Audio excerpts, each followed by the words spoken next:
Subscribe to our YouTube channel and press the bell icon to never miss an update from Rouse IAS. Hello and welcome to Daily News Simplified, an answer to what, why and how of newspaper reading. Today we'll be taking up the Delhi edition of the Hindu newspaper dated 5th November 2020. Now the article to be discussed today are reflected on your screen and time stamping for the same has been provided in the description box below. So now let's begin. Dear aspirants, as we all know that the section dealing with environment appears in the syllabus of two different papers, Paper 1 and Paper 3. The topics included in this portion require a basic understanding of concepts of climate and ecology. In this edition, we have taken care of all important dynamic themes which are relevant for the mains of 2020. This includes climate change, global warming, ecosystem, pollution, disaster and their management. The best way to prepare these topics for the exam is to keep a tab on the trend of the UPSC papers and focus on the current affairs. It won't be too far-fetched to say that important topics for this can be easily predicted. While creating the content for this paper, we have focused all important events from Jan 2019 onwards and their related dimensions. We have also incorporated static information wherever it was needed to explain the concept. The best way of completing this book is to couple this with a good test series like our own Rouse Mains test series and start writing answers using the information given in the booklets. We hope this will give you an overall understanding of all various issues and related dimensions. All the best, Rouse IAS team.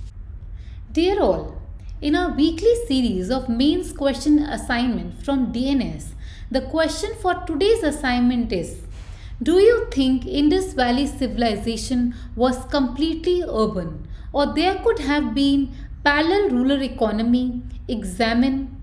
Now this is a question of 150 words. The question has been created from the DNS of 26 October 2020 from the discussion titled Evidence of Dairy Production in Indus Valley Civilization. You may watch the discussion before you write the answer. In the description of the video, there is a link for the question assignment where you can participate in the discussion on Rouse IAS e-learning platform. Please follow the link of the question which has been uploaded today as mains weekly question. Now this news appears on the page number 2 of the Hindu newspaper and it has been titled as National Green Tribunal to hear pollution cases beyond the NCR region. Now recently, the National Green Tribunal has expanded the ambit of cases pertaining to pollution due to firecrackers beyond the NCR region. Now in this notice, it has extended this mandate to 18 states and UTs. And thus, this article falls under the mandate of GS Paper 3 that talks about conservation and environment pollution. Further, this topic also falls under the mandate of GS Paper 2. Since NGT is a quasi-judicial body which is part of a syllabus of polity subsection. So now let's begin discussion of this article. Now as we all know, pollution is a big menace. As per the recent WHO data, approximately 14 out of the world's 20 most polluted cities are in India. But majority of the government initiative have mostly been reduced to northern India, that is Delhi NCR region. However, in the recent times, NGT has recognized the fact that pollution problem is a country specific problem and India as a whole and various other cities are massively affected as is depicted in this graph, that is the World Air Quality Report that reflects various cities of India that are severely polluted.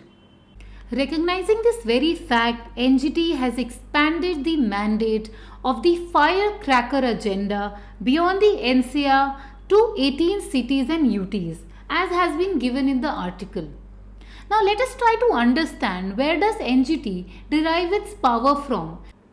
Now NGT as a specialized body and as a quasi-judicial forum was established in 2010 under the National Green Tribunal Act 2010. Now this act established NGT as an effective and a speedy disposal body for cases pertaining to environment pollution and conservation of forest. Further, it was also established as a body for seeking compensation for damages caused to people and property due to violation of environment laws. Further, with respect to structure of the NGT, the principal bench sits at Delhi. And further, it has 4 more regional benches in Pune, Bhopal, Chennai and Kolkata. Now, each of these regional benches enjoys specific geographical jurisdiction over several states of the region. For example, the Bhopal bench enjoys the central zone. The Pune bench enjoys the jurisdiction over the west zone. Chennai enjoys jurisdiction over southern zone and Kolkata enjoys jurisdiction with respect to the eastern zone, while Delhi enjoys the jurisdiction over the northern zone. And this is how the NGT and its benches have covered whole of the India with respect to fulfilling its mandate. Now moving towards its composition. Now NGT has a chairperson and at least 10 judicial and non-judicial members. That are 10 technical members and 10 judicial members. Now the chairperson of the NGT is supposed to be the retired Justice of Supreme Court. Now this is a fact that you should mug up from the point of view of the prelim examination. Further, they have at least 10 judicial members who are supposed to be retired judges of the High Court, and the 10 technical members are required to have minimum 15 years of experience in the field of environment, forest conservation and related subjects. Now moving towards the principle of justice that is adopted by the National Green Tribunal. Now it is held that the tribunal is not bound by the procedure laid down under the Code of Civil Procedure 1908. Further, it is also not bound by the rules of evidence under the Indian Evidence Act of 1872 and rather is guided by the principle of natural justice. Now, principle of natural justice can be understood in the sense of what is right and what is wrong and not what is legally mandated. And this falls under the mandate of Article 14 of the Indian Constitution that talks about equality before law and equal protection of law. Further, it is also found under the Article 21 of the Indian Constitution that talks about right to life and personal liberty. Further, it is guided by the principle of sustainable development, and at last it is guided by the principle of polluters pay. Now, principle of polluters pay suggests that those who are responsible for producing pollution should also be made responsible for managing the damage caused by this pollution. And hence, the NGT adopts these 3 main principles for ensuring environmental justice. Now, NGT in past 1 decade of its establishment has brought out a major overhaul in the environment justice domain and has established itself as an environment watchdog of the country.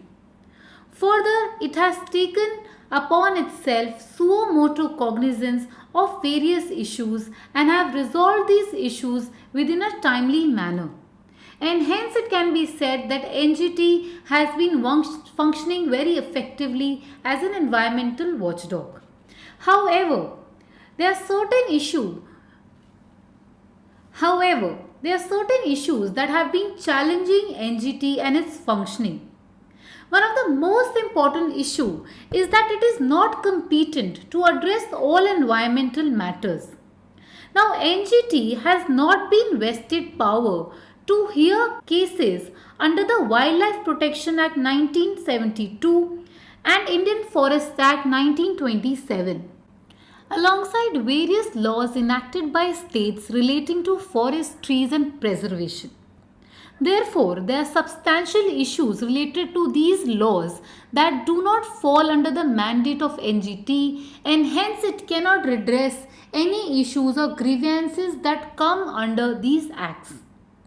Further, it is suggested that there are a lot of administrative and human resource related challenges that NGT benches have been facing. Lack of timely appointment of members have been causing subsequent challenges for establishment of quorum to hear the cases. As a result of which, while principal bench of NGT in Delhi is able to hear cases on a regular basis, the other benches, because of the vacant post and absent quorum, is not being able to hear cases on a regular basis. Now, moving on to the last issue with NGT, it is suggested that the dismissal of cases are curbing the right to environmental justice. Now, this challenge is in with respect to the current chairperson and few other past chairpersons who have declared that only cases which have important questions related to environment and ecology, only those shall be taken up by the tribunal. Now, this method of dismissing cases in the first instance is hurting the cause of environmental justice, that is the basic mandate of NGT. And this is a great concern that has been raised by a lot of legal experts in the recent times. Thus, finally, we can conclude that although NGT has been doing really well and has established itself successfully as an environmental watchdog, there are a lot of improvements that are still required to make it accessible, speedy, and an effective solution for resolving environmental dispute in the country. And hence, in this regard, center and state must take out collaborative solution to make sure NGT is able to fulfill its mandate in completion. So with this, we come to the end of this discussion. Now, based on our discussion, please try to attempt this question. Also try to suggest certain measures that you think NGT should take to actually convert itself into a really efficient environmental watchdog of the country. Now, moving on to the next article. Now, next article appears on the page number 6 of the newspaper, and it is titled as "The Financial Capacity of States is Being Weakened." Now, this article is authored by Krishna Govde, who is a representative in the GST Council from Karnataka. In this article, the author talks about how in the recent times financial capacity of the state is being weakened. He states that the state government drive a majority of the development initiatives in the country. Still, in the recent times, states are witnessing shrinking of budgets, which is causing huge concern. Now, this topic falls under GS paper 3, subsection economic development, government budgeting and other issues. Now, as we all know, the Constitution of India assigns taxes with a national-wide base to the Union, that is the centre. This is done to ensure that the country remains a one common economic space. And hence, the centre is given a lot of responsibility when it comes to taxes.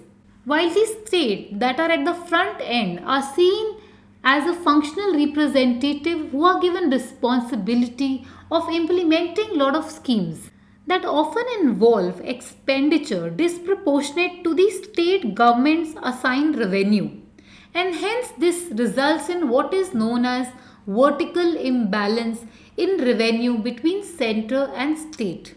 Now, this vertical imbalance can be adequately depicted by this pictorial diagram. Herein we can see that the centre's revenue is way smaller than its duties, while on the other hand, state's revenue is way bigger than its duties. Now, centre gets lot of direct indirect taxes and cess and surcharge that gives centre a huge chunk of overall revenue generated. Now, the state's revenue are dismal in comparison. Now, state apart from the GST share from the centre's tax kitty are only liable to adopt value added taxes on fuel, state excise on liquor, property tax, tax on vehicle, etc. As a result of which, the state revenue is much smaller vis-a-vis the centre's revenue. But when we come on to the duties part, this share is reversed. Now, although center gets maximum chunk of the revenue, its duty in comparison is very low. Vis-a-vis the state whose duty include development programs, educational issues, health issues, development of the infrastructure, etc. While duties of the center are limited with respect to defense, foreign relations, etc. Further, even the implementation of concurrent subjects is mostly dependent on the state government. This further burdens their finances. Now, given the grave disparity in revenue and duty allocation, the concept of Finance Commission was introduced in the Constitution under Article 280. Now, the Finance Commission has been established to balance out the financial relations between central and state and to ensure fiscal federalism is maintained. Now, Finance Commission recommends the share of state in the tax raised by the union government. Now, this is done as a constitutional obligation that center has to fulfill. However, in the recent times, we are seeing this obligation as being discarded. As devolution in the recent years have seemed to be declining, so much so that in year of 2019-20 financial year, there was a shrink of minus 37% vis-a-vis the projections made by the Finance Commission. Now, this shrink is huge and is leading to constraint with respect to the finances of the state. Further, the finance capacity of the state has weakened after the introduction of GST. Now, GST, that is the Good and Service Tax, has reduced or constrained the ability of the state to expand its revenue. Since GST has subsumed all the taxes that state had under its control, as a result of which, while centers' resource mobilization has expanded massively, states have seen a massive shrink in their ability to mobilize resource. Now, this is mostly due to the persistent shortfall in the GST collections that has been happening since it has been launched. And second, there has been a shortfall in the compensation that the center has promised to the states. And as a result of which, the states have to resort to colossal borrowings, which shall further burden them economically. Now, another factor that is hampering states' capacity is that the center is increasingly seen to be shifting from taxes towards cess and surcharge. Now, this is because cess and surcharge do not form part of the divisible pool of resources that center has to share with the states. And as a result of which, in the recent times, we are witnessing taxes to be replaced by surcharges and cesses. Now, this is causing further reduction in the state's financial capacity. Between 2014 to 2019, this shift has increased from 9% to a whopping 15%. Now, this shift, while on one hand represents centers' increased finances, it also represents reduced states' finances in equal proportion. Hence, it can be said that it is due to the combined effect of cutback in devolution, the shrinking division pool, the failure to pay full GST compensation by the center, and fall in center's grant in general. It has led to state experiencing a massive 20 to 25% shortfall in their revenue. Now, to overcome such extreme blows to their finance and to discharge their welfare and development responsibility, the states are now resorting to borrowings.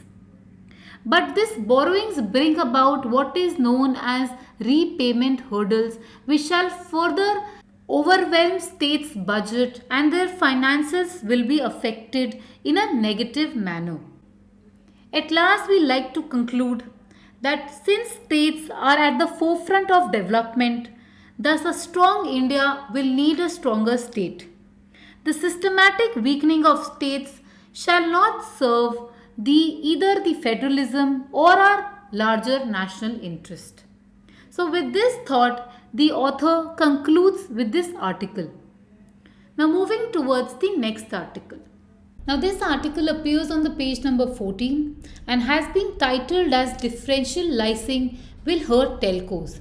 Now, since this article talks about the telecommunication sector, hence it falls under the domain of GS Paper 3, subsection Economic Development, that talks about effect of liberalization on Indian economy, change in industrial policy and their effect on industrial growth.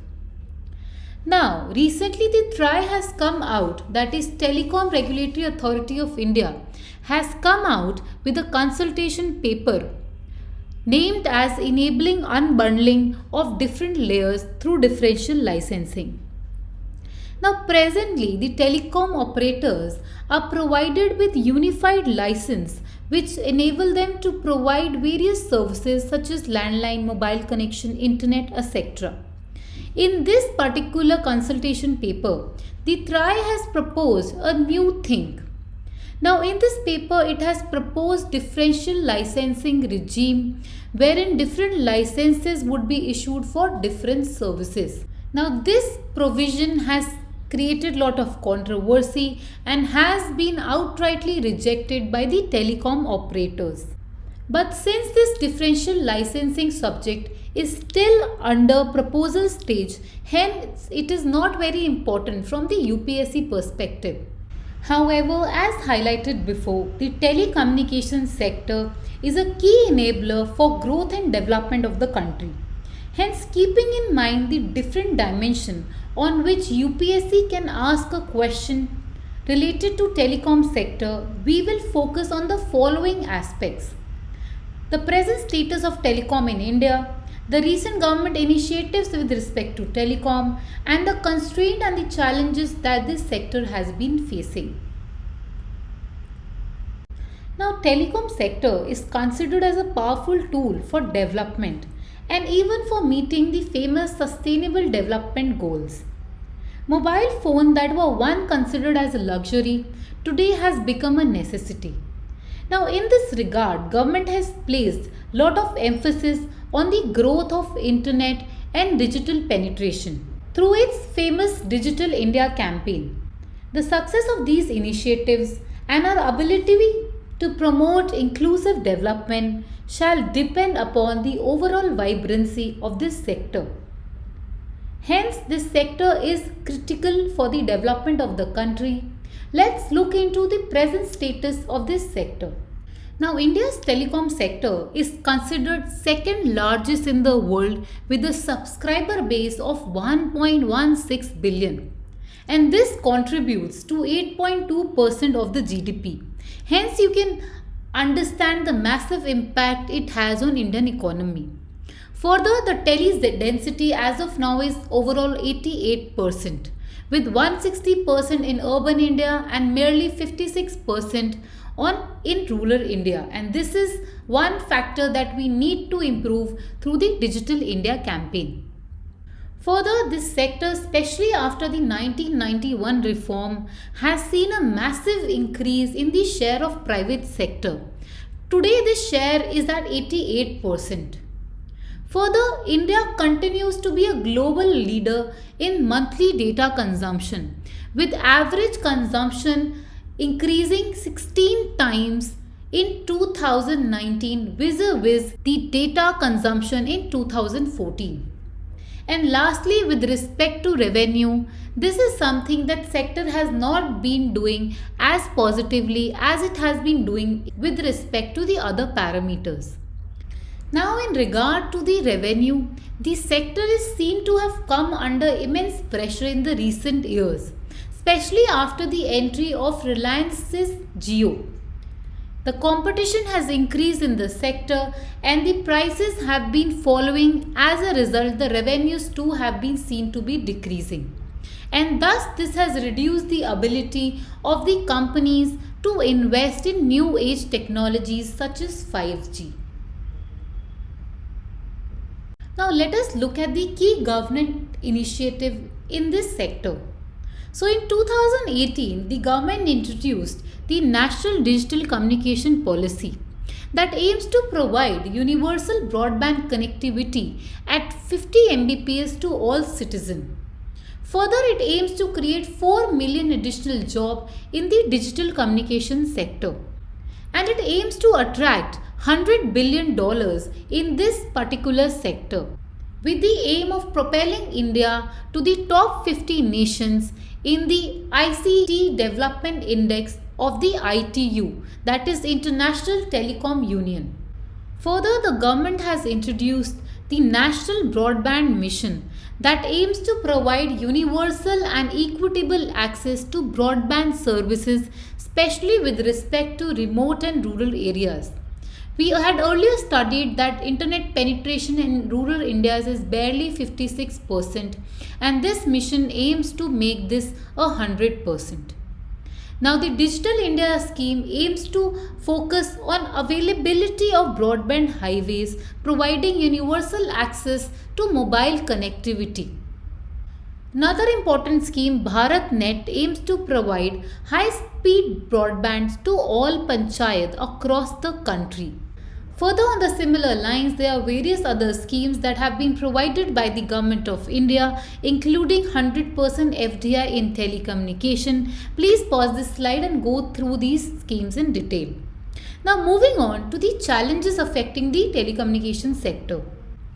Now, one of the most key challenges that this sector is facing is higher fee, that is hurting the financial viability of the telecoms.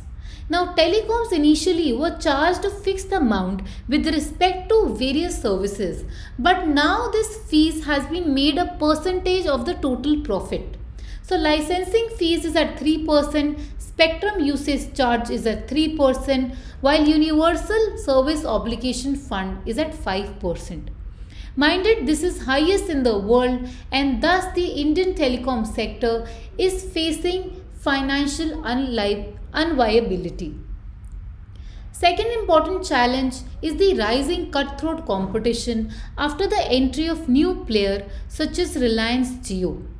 Now, this is leading to price wars amongst the telecom operators and has led to reduction of revenue to approximately 8 lakh crores, which is a huge amount and is one of the most critical challenge facing this sector. Another important challenge is higher NPAs. Now, because of the higher NPAs, the banks are reluctant to give more finance or loans to these loss-making telecos, and hence they are stuck in the vicious cycle, wherein they are not able to get enough funds to come out of it. Next important challenge is with respect to quality of service, and this is something you must have experienced yourself. The call drops are at peak high and the service quality is at the bottom low.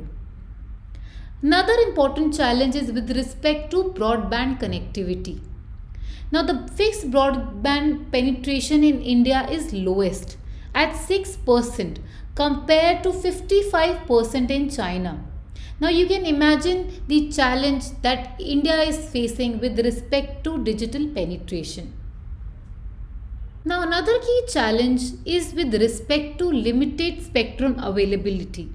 Now, recently government had proposed to auction 3300 to 3600 megahertz band for rollout of 5G service in India. However, majority of which was diverted to ISRO and Ministry of Defence, and only 175 unit was made available to the telecom operators, which makes this less attractive for them to buy or invest in. Another key challenge is poor connectivity, as we had discussed earlier. Next important challenge is decline in revenue growth, especially after the coming up of over-the-top services.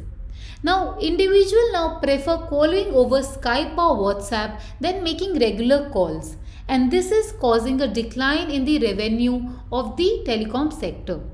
And the last challenge is with respect to the recent judgment of the Supreme Court, wherein in 2019 the Supreme Court had ruled that the adjusted gross revenue of the telecom operators would include both core and non-core revenue. Now, core revenue is the regular revenue that companies make when you make phone calls or send SMSs. While the non-core revenue includes the money that these companies make by selling extra services such as handset, or the money that they make on their deposits in the bank.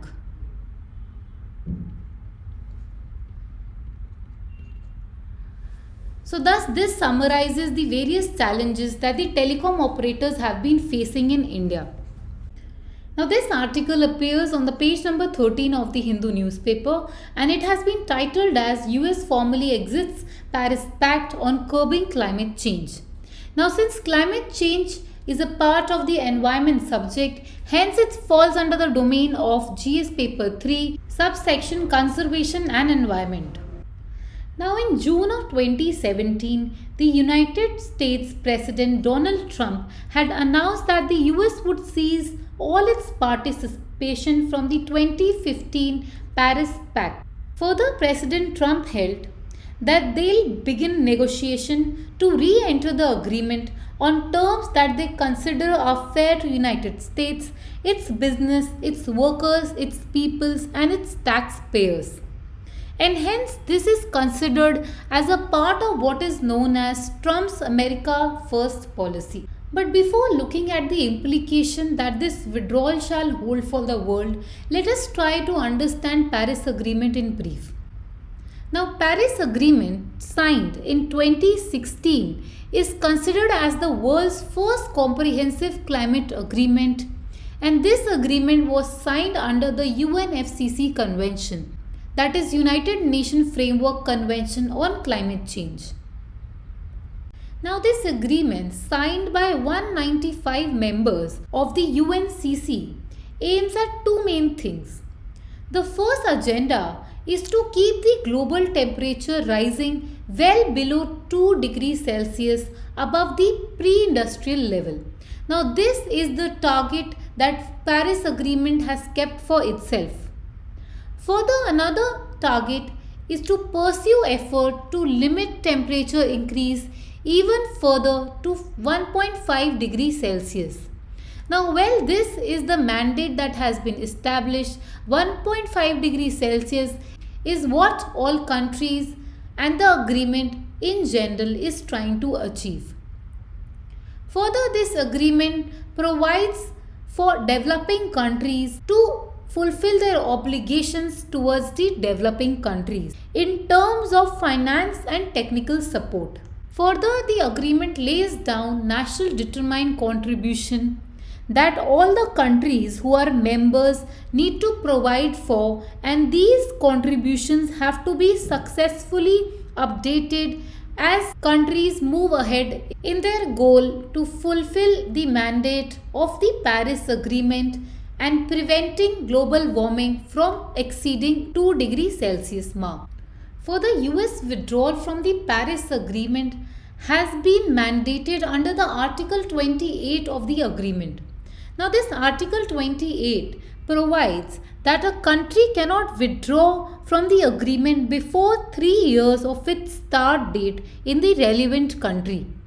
Now the agreement came into being on November 4 of 2016. Thus, taking 3 years into account, the agreement cannot be withdrawn till November 4 of 2019. However, alongside this, there is an additional clause that suggests that even after the formal notice of intention to withdraw, it shall take at least 12 months for it to come into effect. That means November 4, 2020, which was yesterday. Hence, this process of removal of US from the Paris Pact has been an ongoing endeavor which completed yesterday, with US successfully getting itself out of the mandate of Paris Pact. Now let us try to look at the implication this shall have in terms of the climate change agreements and the fight to curb global warming across the world. Now, the first and the most important impact is financial. In terms of reduction in US financial aid to Green Climate Fund and for IPCC reports. Now, this shall further affect the climate related research and endeavors that are being made by global organizations.